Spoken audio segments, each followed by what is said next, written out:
Представьте себе тишину, попутчик. Не ту, что царит в городской квартире глубокой ночью, где сквозь стены все равно просачиваются отголоски чужих жизней. Нет, я говорю о тишине иного рода, о той, что обволакивает, давит, проникает в каждую пору кожи, оседает на языке, будто мельчайшая пыльца с древних мхов. Тишина, которая сама по себе становится звуком, низким, едва уловимым гулом вечности, что дышит в глубинах леса. Именно такую тишину мы нашли в тот вечер, когда решили отступить от мира, от его безумной гонки, от бесконечного шума, что выжигает душу. Мы искали покоя и, казалось, нашли его в самом сердце этого огромного, молчаливого леса, что дышал хвоей и сырой, тяжелой землей. Дорога была долгой, утомительной. Пыль поднималась столбом за колесами старенького внедорожника, оседала на ресницах, скрипела на зубах. Мы не гнались за рекордами, не стремились покорить вершины или проложить новый маршрут.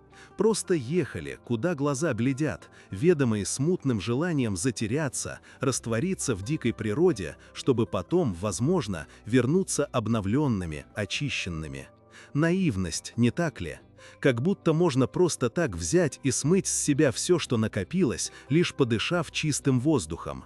Но тогда, на излете дня, когда солнце уже почти коснулось верхушек самых высоких сосен, казалось, что эта идея не просто возможна, но и неотвратима. Место, которое мы выбрали для привала, было идеальным, как нам тогда показалось.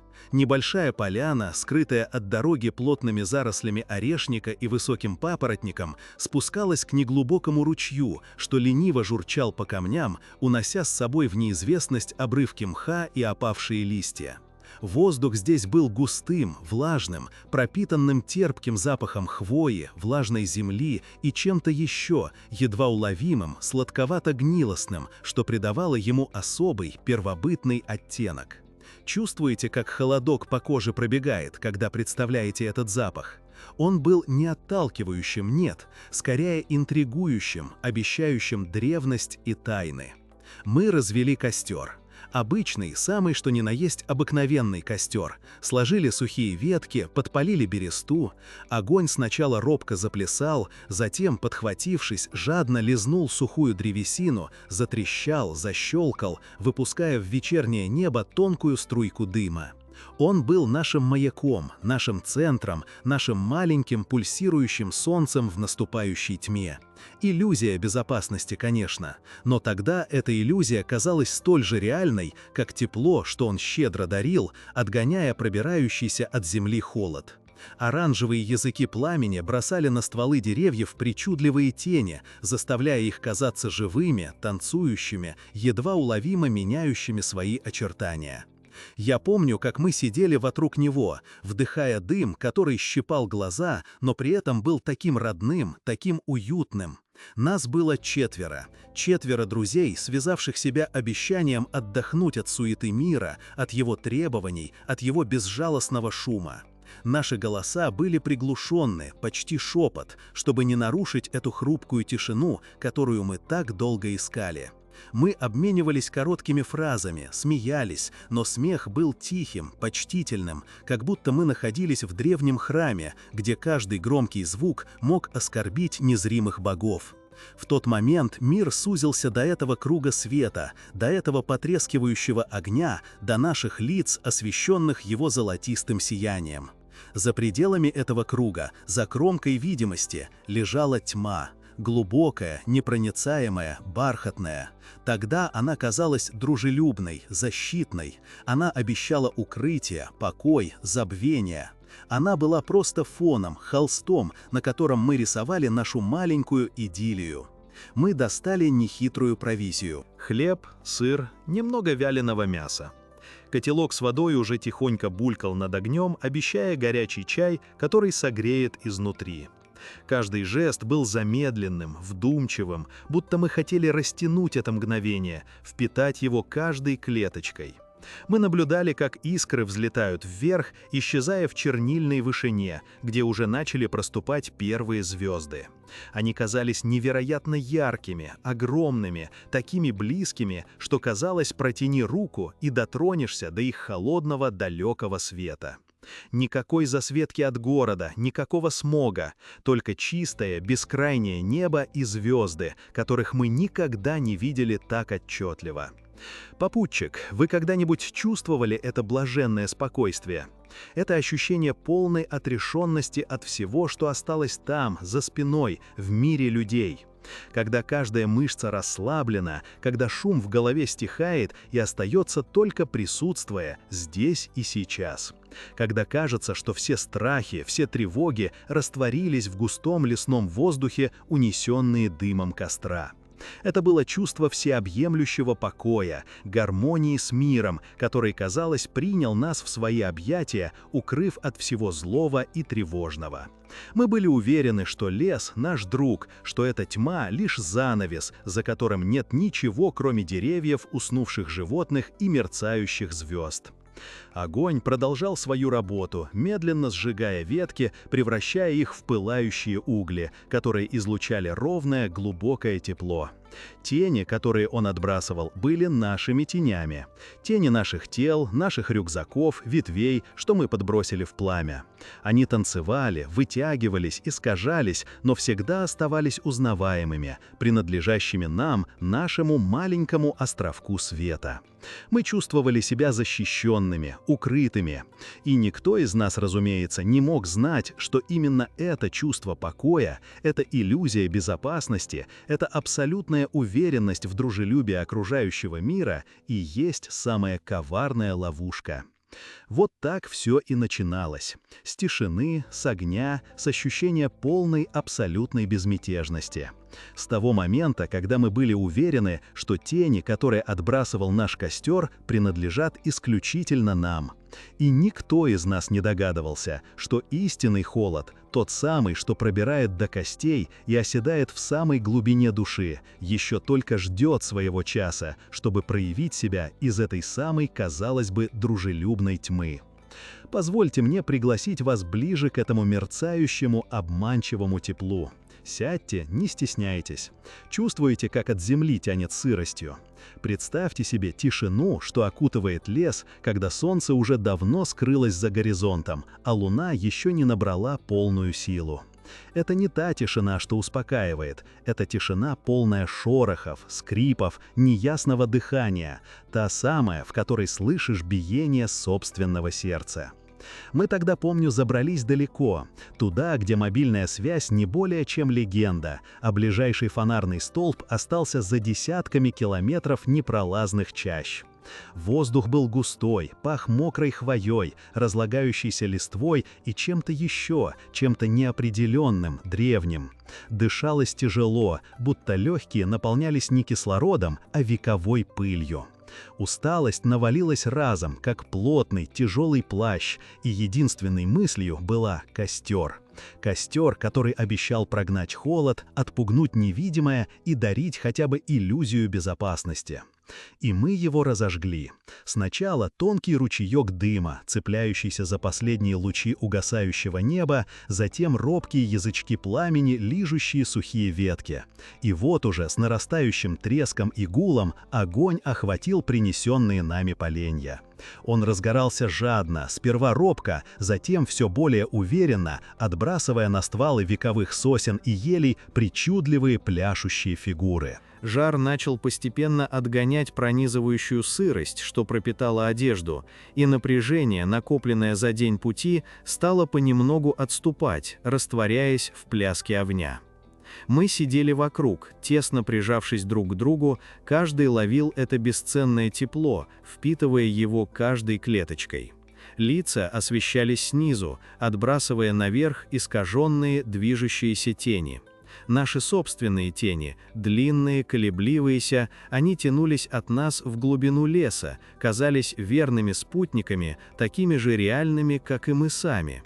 Каждое наше движение, каждый взмах руки, каждый поворот головы находил свое отражение в этих черных, извивающихся силуэтах на фоне мертвенно-бледной коры деревьев. Они были частью нас, продолжением, немой демонстрацией нашего присутствия в этом чужом, враждебном мире. Костер трещал, рассыпая в ночной воздух золотые искры, похожие на крошечные умирающие звезды. Запах дыма, едкий и терпкий, смешивался с ароматом нагретой смолы и влажной земли. Он проникал в легкие, оседал на одежде, волосах, становился частью нас, своего рода защитной аурой. И в этом почти идиллическом, первобытном моменте, когда все казалось правильным, когда все элементы складывались в единую картину уюта и покоя, она и появилась. Едва заметно. Сперва лишь скользящее пятно на периферии зрения, слишком быстрое, чтобы его уловить, слишком эфемерное, чтобы придать значение. Легкое, почти неуловимое искажение в общей пляске теней. Кто-то моргнул, кто-то поправил бревно в огне, кто-то отхлебнул из кружки с горячим чаем. И все списали это на усталость.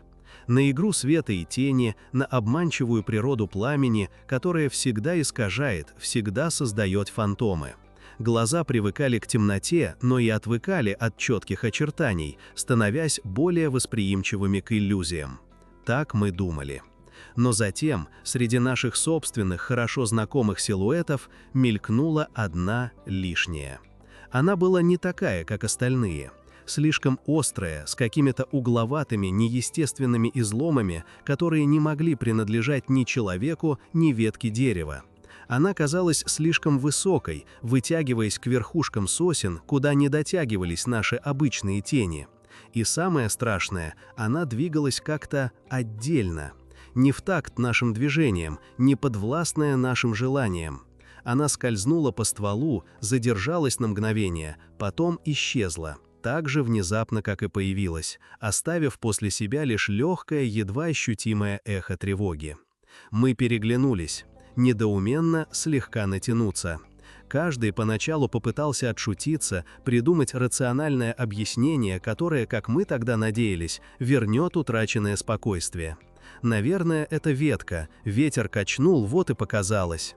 Да это просто дым так искривляет свет, не обращайте внимания. Голос звучал слишком громко в наступившей тишине, слишком фальшиво, чтобы убедить кого-либо, даже самого себя. Чувствуете, как холодок по коже, как легкое беспокойство, что поначалу можно было списать на усталость или ночной холод, сменяет безмятежность, когда рациональное объяснение вдруг дает трещину. Когда то, что ты видел, никак не укладывается в рамки обыденного, а твои попытки это игнорировать лишь усиливают внутреннее напряжение. Именно так это и было. Тишина вокруг костра стала глубже, тяжелее. Даже треск поленьев, который еще минуту назад казался утешительным, теперь звучал резко, неестественно, как будто он не принадлежал нам. Глаза невольно стали шарить по периметру, цепляясь за каждый ствол, за каждую корягу, за каждый куст, что скрывался в неверном свете. Ища ту самую ветку, тот самый обман зрения, который должен был снять это давящее чувство, но не находили. Напряжение росло. Медленно, неотвратимо, подобно холодному туману, что просачивался сквозь листья, сквозь древесную кору, прямо в наши легкие, в наши души. Теперь уже никто не разговаривал. Каждый вслушивался в лес, пытаясь уловить хоть какой-то звук, который мог бы объяснить увиденное. Но лес отвечал лишь своей первобытной, многоголосой тишиной. И вот тут ловушка захлопнулась. Мы перестали смотреть на огонь с прежней безмятежностью. Теперь он не казался источником тепла и защиты. Он стал чем-то другим. Он стал прожектором, беспощадно выхватывающим из темноты не только нас, но и нечто иное.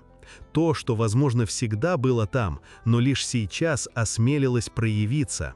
Наши взгляды, ранее устремленные вглубь пламени, теперь нервно скользили за его пределы, туда, где начиналась непроглядная чернота, куда не добирался даже самый яркий отсвет. И она вернулась. медленнее на этот раз, словно зная, что ее уже заметили, что она больше не нуждается в скорости, чтобы скрыться. Она проявилась на стволе старой ели, что стояла чуть дальше от костра, на самой границе света и тьмы. Тонкая, изломанная, неестественно вытянутая, она не принадлежала ни одному из нас. Наши тени были широкими, округлыми, такими, как и мы сами. Это же была похожа на острый шпиль или высохшую, скрюченную фигуру, лишенную всякой человеческой мягкости. И двигалась она не плавно, а рывками, с какой-то отрывистой, механической грацией, словно марионетка, которую дергает невидимый кукловод. Самое страшное было не то, что мы ее увидели, а то, что мы поняли. Поняли, что эта тень не была отражением чего-то материального, не была плодом нашего воображения. Она была сама по себе, сущностью, существующей лишь в форме тени, отбрасываемой несуществующим телом. Она танцевала, извивалась, изгибалась, будто проверяя границы своего нового, зримого существования. И каждый из нас, сидящих у костра, ощутил, как тепло от пламени перестает быть утешительным, превращаясь в обжигающий жар, который лишь подчеркивал липкий холод, ползущий изнутри. Мы были здесь. Огонь был здесь. И эта тень тоже была здесь. И она не была нашей. Представьте себе тишину. Не ту, что приносит покой в опустевший дом, а ту, что обволакивает вас в самом сердце дикого леса, где каждый шорох становится событием. Мы тогда сидели у костра. Дым вился ленивыми струйками вверх, растворяясь в бездонном чернильном небе, усыпанном равнодушными звездами. Огонь был жарок, его золотые языки танцевали, отбрасывая причудливые тени на стволы вековых сосен. Сначала это казалось игрой света и воображения, шалостью усталого разума. Одна тень, потом другая, чуть длиннее, чуть тоньше, чем должна быть, отражаясь от нас, сидевших в кругу. Мы списывали это на неровную поверхность, на внезапный порыв ветра, качнувший ветку. Мелочи, правда?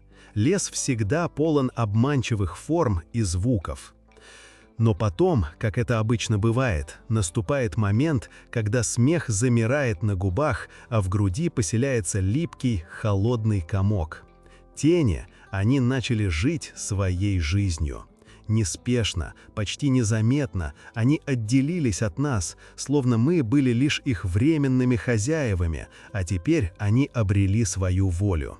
Сначала одна, затем две, три. Чувствуете, как холодок по коже? Он пробирает до самых костей, когда понимаешь, что ты не один, хотя глаза видят лишь темноту. И вот тут ловушка захлопнулась.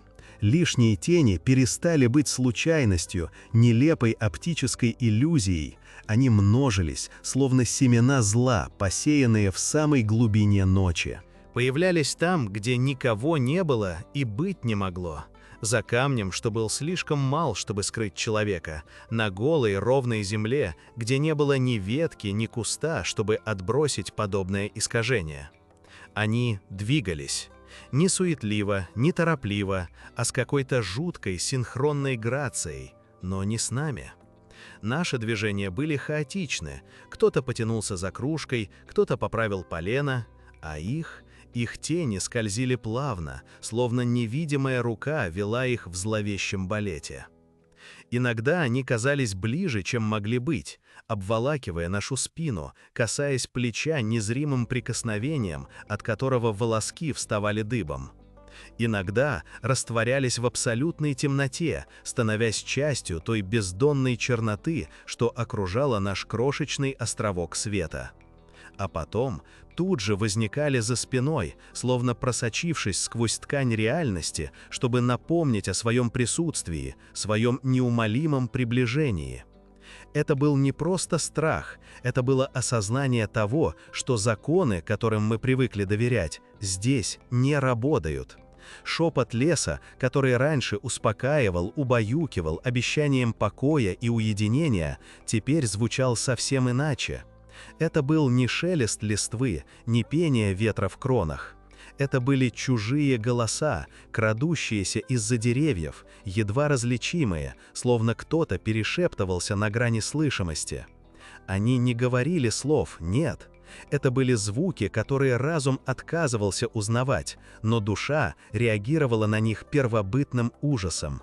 Нечто вроде сухого шороха, похожего на передвижение пожухлых листьев, но слишком ритмичного, слишком осознанного. Или легкий, почти беззвучный вздох, который, казалось, вырвался из самой земли, пропахшей сыростью и гниением. Мы сбились в кучу, прижимаясь друг к другу, словно стадо испуганных животных. Огонь, наш некогда уютный и надежный спутник, стал нашим единственным защитником. Мы подбрасывали в него все, что могли найти, стараясь разжечь его как можно ярче, чтобы он прогнал мрак, чтобы отбросил эти сущности подальше. Но даже он, наш пламенный щит, казалось, лишь подсвечивал нечто, чему не следовало быть. Его свет, вместо того, чтобы рассеивать тени, делал их более отчетливыми, более зловещими. Они танцевали на периферии нашего зрения, на грани света и тьмы, словно насмехаясь над нашей жалкой попыткой отгородиться. Иногда, в мгновение, когда я отваживался поднять взгляд на лес за кругом огня, мне казалось, что я вижу не только их, тени, но и тонкие, почти невидимые нити, что тянутся от них к нам, к нашему теплу, к нашей жизни. Словно они были голодны. Словно огонь был не барьером, а приглашением, маяком в их беспросветном мире. Самое страшное было не то, что мы видели, а то, что мы поняли.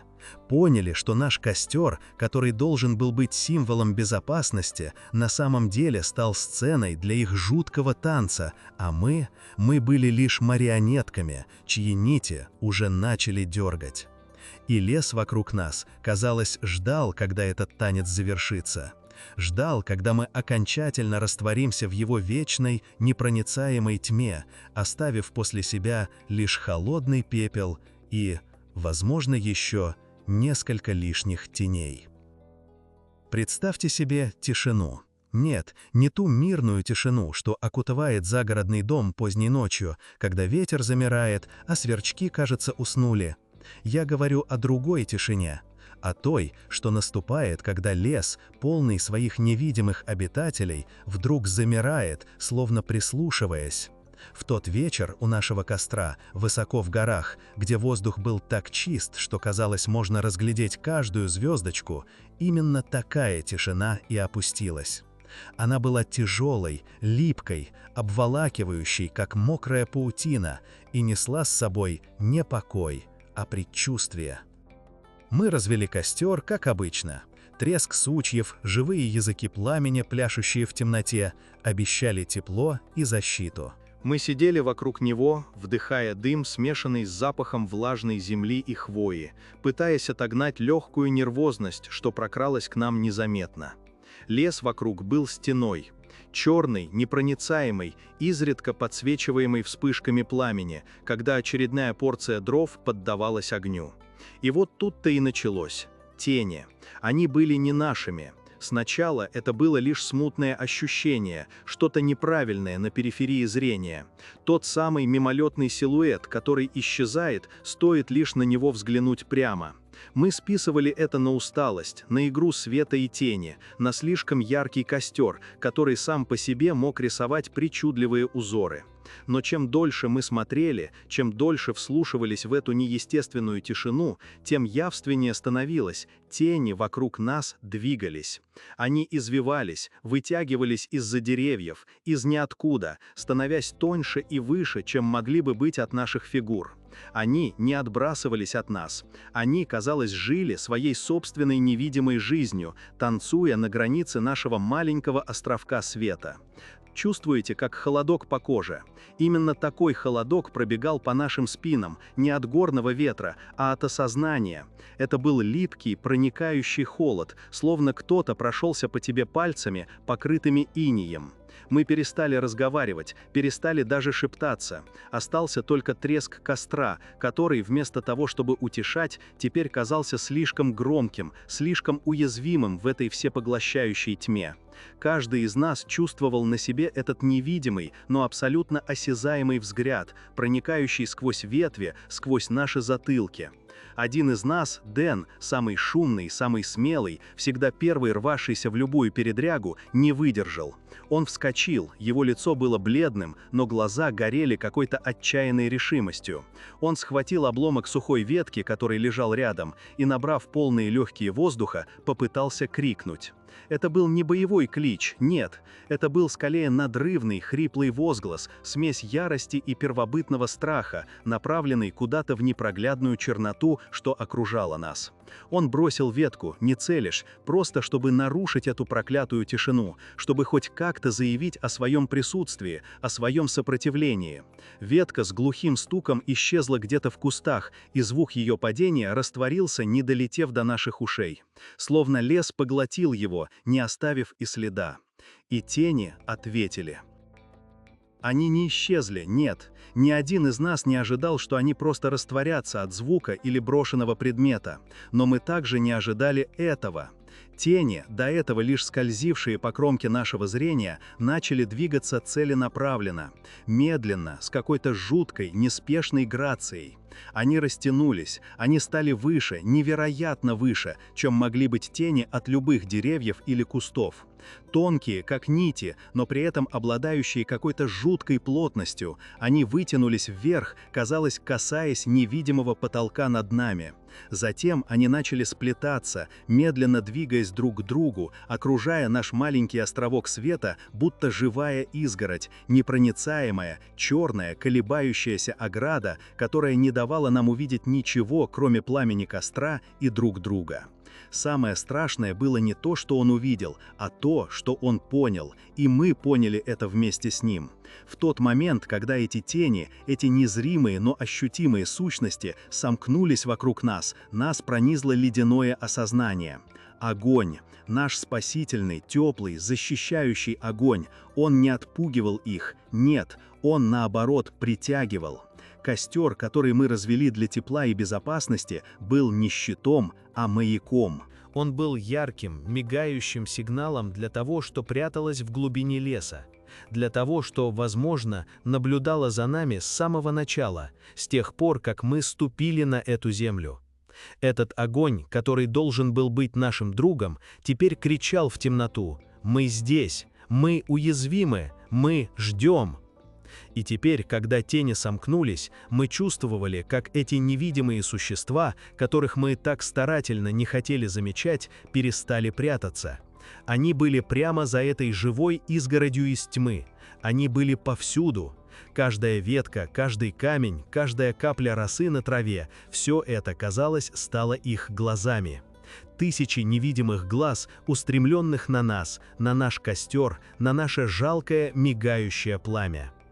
И вот тут ловушка захлопнулась. С этим осознанием пришла и холодная, тяжелая безысходность. Мы были не у костра, мы были в ловушке. Представьте себе тишину, не ту, что дарит покой, а ту, что окутывает, душит, наполняет каждый уголок пространства неведомым ожиданием. Именно такая тишина висела над нами в тот вечер, когда догорал наш костер. Его последние, угасающие угольки пульсировали тусклым, тревожным светом, словно умирающее сердце, медленно выпускающее последние искорки жизни в бескрайнюю черноту леса. Воздух был густым, влажным, пропитанным запахом прелых листьев и сырой земли, который обычно успокаивает, но в тот раз он казался лишь еще одним слоем вязкой, липкой тьмы, сквозь которую не пробивался ни один звук, кроме нашего собственного прерывистого дыхания. Мы сидели, вжавшись в себя, глядя, как медленно тает наш островок тепла. Чувствуете, как холодок по коже пробегает, едва я упоминаю об этом? Это не просто воспоминание о ночном бризе, это эхо того холода, который пронзил нас до самых костей, когда мы начали понимать. Понимать, что мы здесь не одни, что нас ждут, и это ожидание тянется сквозь безмолвие, как невидимая нить, способная в любой момент натянуться и оборваться. Тени. Они всегда были частью ночи, неизбежными спутниками огня, но в тот раз они стали другими. Сначала это было едва заметно, словно легкая рябь на воде, неуловимое искажение. Наши собственные тени, которые должны были быть вытянутыми, пляшущими за спинами, казались слишком длинными, слишком тонкими. Они не просто следовали за нами, они тянулись от нас, словно живые нити, стремящиеся впитать в себя больше мрака, стать чем-то отдельным, чем-то, что имело собственную волю. Было ощущение, что они не просто отражают нас, а изучают каждый наш нервный вздох, каждое движение, каждое биение сердца. Я помню, как Андрей, самый невозмутимый из нас, вдруг поерзал, пытаясь подкинуть в костер уже несуществующие дрова. Его глаза были широко раскрыты, и в них отражалось не пламя, а что-то неописуемое, первобытное. Он не сказал ни слова, но его взгляд блуждал по периферии нашего слабого света, цепляясь за каждый изгиб мертвых деревьев. Тени, отбрасываемые ими, казались неестественно глубокими, чернильными провалами, откуда, казалось, вот-вот должно было что-то выползти, что-то не имеющее формы, но обладающее зловещим присутствием. Они стали плотнее. Знаете, попутник, не просто темнее, а именно плотнее, будто кто-то сгущал саму субстанцию мрака, делая ее осязаемой, давящей. Словно воздух вокруг нас стал тяжелее, насыщеннее невидимой субстанцией, что вот-вот должна была приобрести плоть. Каждое дерево, каждый куст отбрасывал не просто тень, а сгусток непроглядной черноты, который медленно, но верно, казалось, обретал форму, наливался нечеловеческой силой. Они начали двигаться, сначала медленно, едва уловимо, за пределами прямого зрения, как будто проверяя, заметим ли мы. Это не был танец отблесков пламени, это было что-то иное. Это было самостоятельное движение, почти намеренное, с четко выраженной целью. Тень от высокой поваленной сосны, что лежала в десятки метров, вдруг вытянулась, словно рука, и поползла к нам, не подчиняясь законам физики, не связанная с источником света, словно отделившаяся от своего хозяина. Она словно отделилась от своего хозяина, приобрела собственную жизнь, собственное стремление. А потом тени начали сокращаться. Они становились короче, но при этом делались шире. Будто что-то невидимое, но массивное приближалось к костру, отбрасывая свою собственную чудовищную тень, которая поглощала наши. Наши тени, они словно втягивались обратно, сжимались, становясь все меньше, пока не превратились в крошечные дрожащие пятнышки прямо под нашими ногами, будто не желая больше иметь к нам отношения, будто отказываясь быть частью нас, признавая превосходство чего-то иного, чего-то более древнего и могущественного. И вот тут ловушка захлопнулась. Когда костер догорал, оставляя после себя лишь тлеющие угли, источающие горький дымок, тени стали все плотнее, все ближе. Они уже не были просто тенями, они были присутствием. Вы могли чувствовать их холод, почти как прикосновение. Оно было липким и проникало сквозь одежду, прямо в кожу, замораживая кровь в жилах, пробираясь до самых глубин души. Мы сидели, парализованные, не в силах ни пошевелиться, ни даже отвести взгляд от этой медленно наступающей черноты, которая, казалось, обладала собственным весом и намерением, собственным беззвучным дыханием. Горящие угли испускали последние стоны, потрескивая и рассыпаясь, а вокруг нас, в миллиметрах от круга света, вибрировала абсолютная нечеловеческая тишина, готовая поглотить любой звук, который мы осмелились бы издать. Мы не дышали, мы моргали, мы ждали. Чего именно? Того, что должно было произойти, того, что уже было неизбежно. И тут прозвучал тот хруст. Не хруст сухой ветки под ногой зверя, ищущего пищу, который можно было бы объяснить. И не хруст, который мог бы издавать упавший сучок под воздействием ветра, который можно было бы списать на природные явления. Нет. Это был хруст слишком отчетливый, слишком близкий, словно кто-то, кто не должен был быть там, очень осторожно, но неумолимо ступал по сухому валежнику прямо за нашей спиной, за пределами слабого круга света. Каждая веточка под его или их весом ломалась с пугающей отчетливостью, так, что казалось, будто она ломается не в лесу, а у тебя внутри, в самой глубине сознания, разрывая последнюю нить спокойствия, разрушая иллюзию безопасности. Звук был настолько четким, настолько личным, что казалось, он был предназначен только для нас, только для наших ушей. Наши головы медленно, синхронно повернулись, но там, куда мы смотрели, была только непроницаемая стена тьмы, которая, казалось, пульсировала, жила собственной жизнью, скрывая в себе нечто непостижимое. Костер догорел почти полностью. Остался лишь один последний, отчаянный красный уголек, словно глаз, смотрящий в бездну, и этот глаз вот-вот должен был погаснуть, унося с собой последнюю надежду. И в этот момент крик. Он оборвался так внезапно, что в ушах зазвенела абсолютная пустота. Это был крик не страха, который можно было бы понять, а чистого первобытного ужаса, который ломает душу. Нечеловеческий вопль, полный боли и отчаяния, который вырвался из горла одного из нас, я до сих пор не знаю, из чьего именно, ведь в тот момент все звуки слились в одно мучительное эхо, а потом и вовсе исчезли, не оставив следа. Но он был мой, он был наш, он был криком человека, который столкнулся с абсолютным небытием. И он оборвался, словно невидимая рука заткнула рот, не давая даже последнему отзвуку улететь в ночное небо. Просто исчез. Ни шелеста, ни вздоха, ни даже глухого удара о землю.